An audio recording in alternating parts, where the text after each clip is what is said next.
Well, it's October 29th, 2025, and I'm going to give you a rundown on all the crap that's crap today. Okay, so we're in the longest shutdown ever. We're about to hit the first of the month when SNAP benefits won't be released. States are scrambling to try to pick up that mess. I'm pretty sure that the federal government's just on vacation. Like, nobody's working. Speaker of the House has told everyone just not to work because they're so afraid of the Epstein files coming out. God, I really would love to just know how many of those people are on them in it. Anyway, your corporate donors have not only sponsored the destruction of the White House, but the rebuilding of this gaudy ballroom that's probably going to have some name like the corporate states of the corporate states of America, because it's definitely not the United States of America anymore. Our White House is sponsored by corporations like a football stadium is, okay, like our arenas, like the Colosseum in Rome, bread and circuses, right? Yeah. So we got that going on. We got Trump over in Asia. He's got dementia. The right-wing media won't show you this, but my God, he doesn't understand people who don't speak American English, like people from Asia. They're asking him questions in English. I can understand them, but he's like, I can understand her. Where are you from? Like, oh my God, it's embarrassing. It's really embarrassing. And then he's not well, okay? He's off in Asia while over here, we're in the longest shutdown. He's evading the Epstein file. He thinks he's going to get a Nobel Peace Prize. He's not.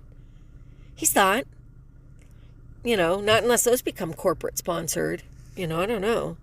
But, yeah, I just don't really get it. This is where we're at in the country. Military's about to not get paid. That generous offer from the Trumper, that gave each military member $100, just so you know. It's not going to pay the bills. And I'm pretty sure Kristi Noem's still getting her planes. And I'm pretty sure that the military is still fed up with Hegseth. We've got a lot of people in the upper parts of the military leadership resigning over Venezuela. We're about to go, I don't know. He says we're not going to declare war. We're just going to go kill people and overthrow the government. He just says it right out loud. Like, okay. I guess we're sending, money to Argentina instead of our farmers, Farmers, sorry, you got what you voted for. Again. Maybe vote the other way. Just saying. God, just try it and see. Fucking Jesus. You keep saying try something new. Try that new, okay? Because, how many times do you got to fuck around and find out before you go, well, maybe the problem's me? Sorry, I'm not going to apologize for it. Maybe the problem's you. Anyway, and then we've got ICE running around like the Gestapo, rounding up people randomly without any kind of warrant paperwork or anybody's name. Like, I would love to just ask these ICE agents, can you tell me who you're after today? Give me a list of names that people you're looking for, because I don't think they're looking for individual people.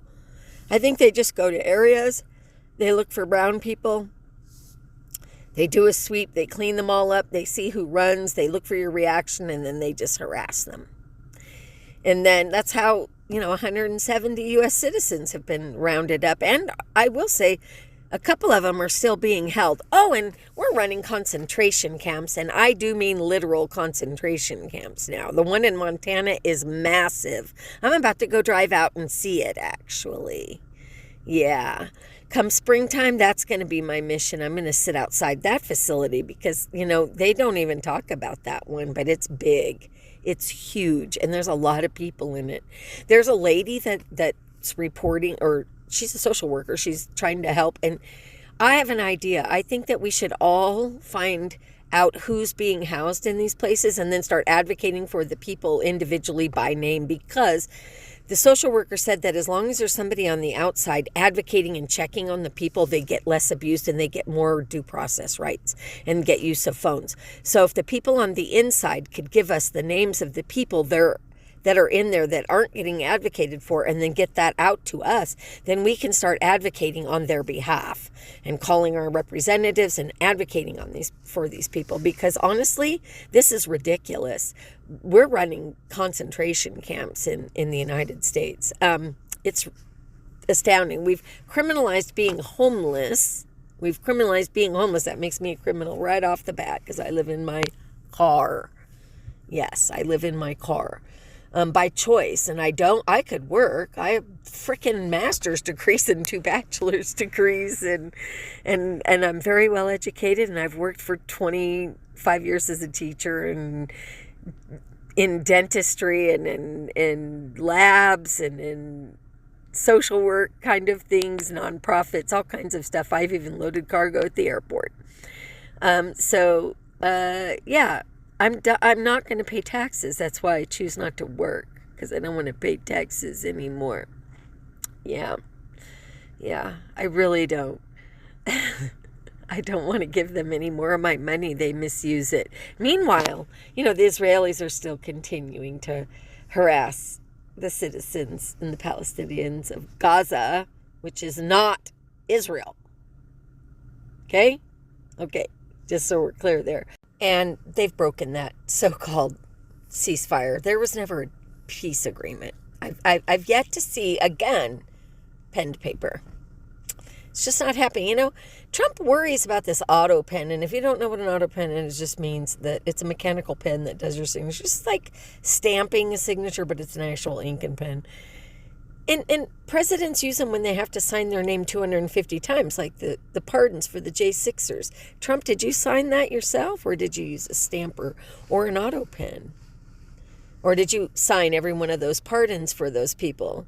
Because guess what? Many of them, and there's a list of those online too, of those J6ers that have reoffended. One just recently, if I'm not mistaken, several actually just recently made headline news. Anywhoosie, globally, we're also watching the conflict in the Sudan has reached this. It's worse than. It's as bad as Palestine. I'm not going to say worse. It's as bad as Palestine. These people are starving, and it's just mass amounts of people. I think it's like 3.5 million children in the past 4 years have faced acute hunger. Okay, they're at the point where people by the thousands are dying. It's insane. But, by all means, go over to Asia and deal with that, right? Like, go over there and have a vacation. Are you going over there for medical treatment? Because I really hear that the Asians actually have far superior medical treatment than the United States. As I know, I don't go to doctors anymore here because all they do is go in the back and look on WebMD. They're so poorly educated in the practice of medicine. They don't even know the female body. Our doctors are fucking miserable at working with women. I won't go. I'll go down to Mexico before I'll fucking go to a doctor here. I hate the doctors here. They don't know anything. Anyway, that's what's happening with the Houthi. Not that I'll have medical care, because, we're all about to lose that. Have a day.